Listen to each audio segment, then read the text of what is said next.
ng Huwebes ng gabi. Kung wala pa, ito bagay na bagay ang ating mga pang-ulam sa ating mga anak na galing sa eskwelahan. Mapapahigop ka talaga ngayong araw ng Huwebes ng gabi, mga kasdaan. At syempre mga kasdaan, alam mo ba itong mamalad na isda na to ay para siyang danggit na matinik, mga kasdaan, pero mag-iingat pa rin kayo sa paghawak ng mga isda na matinik at baka kayo ay masugatan at napakahirap talagang masugatan ng mga tinik na isda.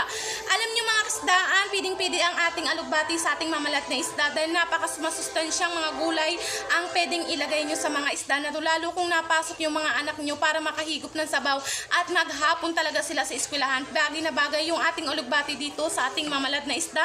At pwede nyo rin lagyan ng mga talongdian, mga kasdaan, sibuyas, bawang ang ating sinigang na mamalad, mga kasdaan. Depende na yan sa inyo kung anong klaseng mga gulay ang pwede nyong ilagay sa ating mga isda na araw-araw, mga kasdaan. Pwede nyo rin siyang prituhin, pwede rin nyo siyang ihawin, pwede rin siyang paksiwan.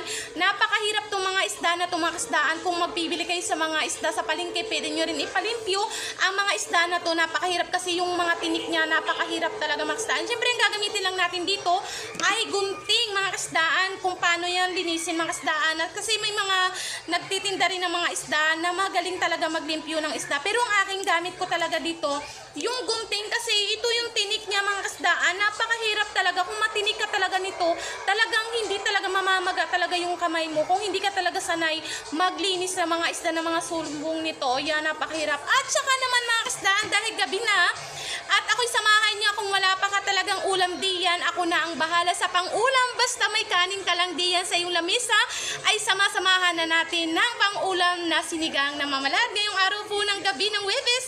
At maraming salamat sa mga konti ka rin mga followers natin. Bye! Kita-kits ulit bukas!